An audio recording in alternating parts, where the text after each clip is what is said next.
Good afternoon. Earlier this spring, our community was shaken by what happened at a school track meet in Frisco. The violent loss of 17-year-old Austin Metcalf. For weeks now, my team has been presenting evidence to the grand jury, and today I summarized that evidence, and I asked the grand jury to return a first-degree murder indictment against Carmelo Anthony, which they did. When you charge somebody with first-degree murder, that is a significant burden to prove.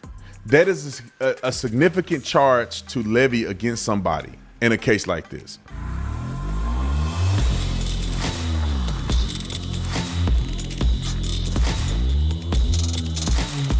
Hey y'all, school is out for summer.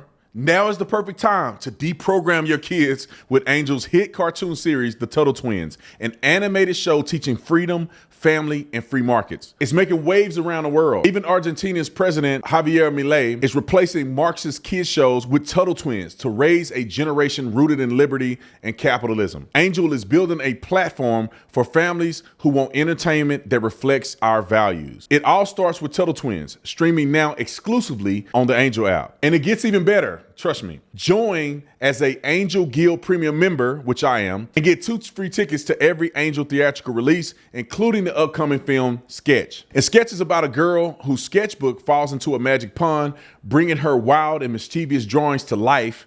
It's fun, creative, and perfect for the whole family. As a member, you, not Hollywood, help decide which films and shows get made. Over 1 million Americans have joined the movement to make movies great again. Now it's your turn. Go to angel.com/Tatum to join and start streaming the Tuttle Twins today. You know why? Because your kids deserve stories that teach truth, courage, and freedom. Nick just handed me his phone and said Carmelo Anthony indicted for the murder of Austin Metcalf, now facing up to life in prison. He is claiming self-defense. But let's play the clip from DA Greg Willis on this. Let me just say this real quick. I guess this is breaking news that Carmelo Anthony got indicted. I thought he was already arrested for it, but maybe the grand jury indictment had not came. Maybe I was confused about that situation. I thought he had already gotten indicted. I thought he was now on house arrest waiting for the trial. I didn't know he was on house arrest pending a grand jury indictment. So let me play what they've said here, and then I'm going to recap why I think this happened. Roll the clip. Good afternoon. Earlier this spring, our community was shaken by what happened at a school track meet in Frisco. The violent loss of 17-year-old Austin Metcalf. For weeks now, my team has been presenting evidence to the grand jury, and today I summarized that evidence, and I asked the grand jury to return a first-degree murder indictment against Carmelo Anthony, which they did. With this indictment, the case now moves formally into the court system. From this point forward, we'll continue doing our job both fully and fairly to pursue justice under the law. As for the scheduling of the trial, that will be up to the court. But when the time comes, we will be ready. Now, we know that this case has struck a deep nerve here in Collin County and beyond. Thank you. And that's understandable. When something like this happens at a school event, it shakes people to the core. But let's remember that the justice system works best when it moves with steadiness and principle. That's what we're committed to, and that's what this case deserves. We're also mindful of Austin's family and everyone who loved him. Please keep them in your thoughts, and if you're willing, your prayers as well. Finally, let's remember that a defendant is presumed innocent unless and until proven guilty in a court of law. All right, let me address this real quick. Is there another clip of that said? Let me address this real quick because, like I said earlier in the video, I don't talk about things that I'm not confident about. One thing about Brandon Tatum, and there's many cops out here that agree with me and know what I'm talking about, but they can't talk about it because they're on duty. I'm retired, or whatever you call it. I resigned 2017. So I could talk about the things that most cops can't talk about because they got the inside scoop. When you charge somebody with first-degree murder, that is a significant burden to prove. That is a significant charge to levy against somebody in a case like this. How I process the information as a former police officer is I say, okay, they charged him with first-degree murder. You have to be able to present elements of the crime to a judge. It's called a felony interim is what we call it, where you have to articulate very clearly the elements of a crime. So therefore, when they charged him the first time with first degree murder, they have to show that it was premeditated. Premeditated, it was no self-defense whatsoever. And when I found out that they charged him like that, I said, wait a minute, there's something to this. And then the stories start coming out and you start hearing about the bag and all this other stuff. And I said, that's exactly what he should have been charged with. Just the other day, the video got 1.2 million views on it, where we were talking about the video that just came out. And the lady is articulating that there don't appear to be a scuffle before the kids start running and Karmelo stabbed Metcalf. Now, let me articulate the crime real quick to you and tell you why this is first degree murder according to all the information we have, because some people are thinking he's overcharged. Some people think he's treated like this because he's black. And I tell you what, man, this is one of the most unfortunate situations that could possibly happen, because I think that Carmelo Anthony probably ain't a bad kid. He just made a dumb, bad decision that killed somebody. And now their kid is gone forever, and Carmelo Anthony could face up to life in prison. I think they're going to have mercy on him. I think that they will. Should they? I don't know. But I think that they are probably going to have mercy on him because he's an 18-year-old kid or 17-year-old. I think they tried him as an adult. But the reason that this case became a first-degree murder case is because he had a knife in his backpack. He gets to a position where he's now engaging in an argument with somebody. He knowingly has a knife in his backpack, and he's telling the other person, touch me and see what happens. Premeditation can happen in a split second. That's one thing people don't understand about second degree and first degree is the element of premeditation. If I'm sitting here right now and Nick says something crazy to me and I get mad and I throw something at him and hit him in the head, kill him, I did not intend to kill him. That could be considered manslaughter because my actions was negligent and I hit him and accidentally killed him. That's manslaughter, potentially. Now, if he says something to make me mad and I walk over to him and I just punch him in the face until he's no more, then I killed him in second degree murder, which I didn't premeditate. He made me mad and then the momentum continued. Versus, and I'm not gonna kill Nick because I love Nick, and if Nick was ever to go anywhere, I would have to shut it all down, okay? So if I was at home and I said, Nick did not upload that video like I asked him to do yesterday, when I get to work, I'm gonna kill Nick. That's premeditation. Now, let me add another premeditation onto it that's a split second premeditation. Let's say that niggas in here talking and I'm building up anger in me. And I say, I'm going to get this candle and I'm going to bash him over the head when he come back from the restroom. When he come back here from the restroom.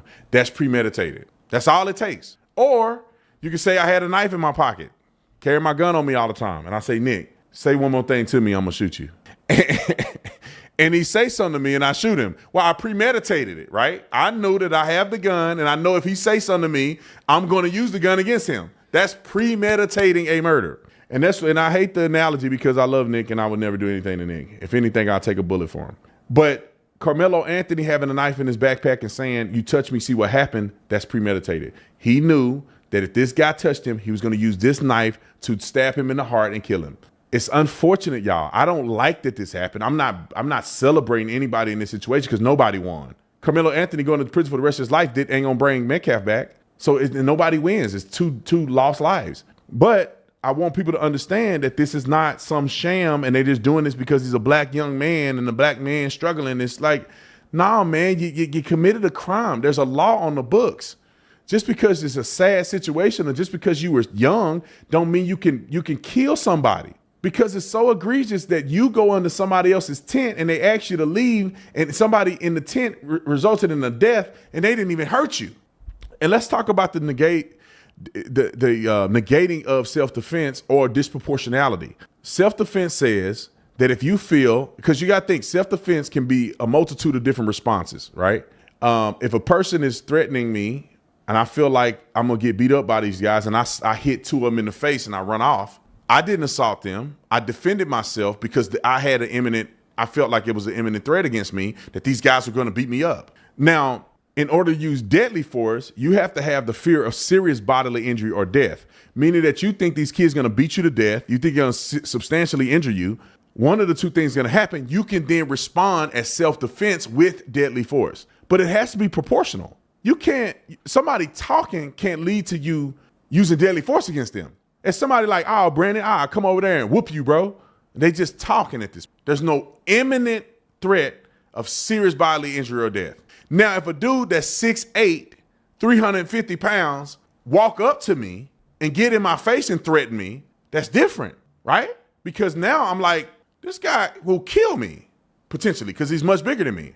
Now, I got more heart than he do, so he ain't gonna kill me.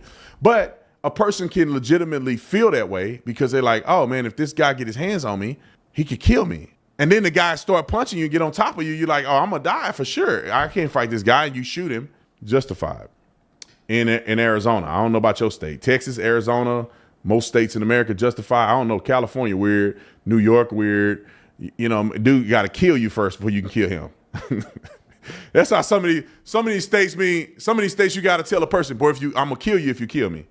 That's what they want you to do. The guy got to break in your house, kidnap your kids, kill you. You got to be able to come back to life and then kill him back, and then you'll be justified. Anyway, it's a very sad situation, but you know, he got indicted. First-degree murder. They didn't reduce the crime. They didn't reduce it in manslaughter.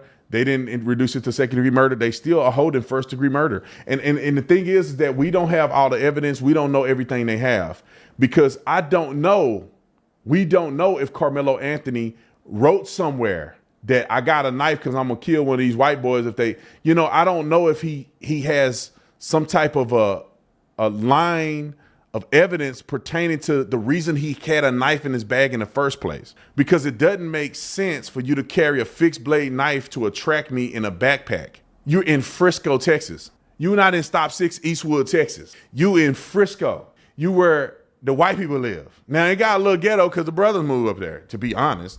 But when I was younger, my mama lived in Frisco with her husband, and it was an affluent area. That's where the NFL players live. That's where the NBA players live. It wasn't super like Highland Park in Dallas, and it wasn't $15 million houses. I think my mom and them stayed in a $500,000 house, like, I don't know, 18 years ago. So that house today is probably $900,000 house, $800,000 house, maybe $1 million. So, but back then it was a $500,000 house. It was an NBA player that used to live there. And he moved out, so all the doorways were like super high, and it was pretty cool. But Frisco was white people, Plano, white people. You think about the suburbs of your city where all the upper middle class people live. That's where it was. Where in your city where all the NFL players live, that's where it was. If you live in Seattle, it's like Bellevue. You know, if you live in the Seattle metro, it's like Bellevue. That's what Plano, Frisco was, kind of like a Bellevue. You live in Arizona, Plano, Frisco is like Scottsdale. You know, Highland Park is like Paradise Valley. So there, you know, so it's kind of that type of environment. So for him to be carrying a knife to one of these schools, it just seemed like it's a little too much. But anyway, comment in the comment section. Let me know, you guys. Let me know what you think.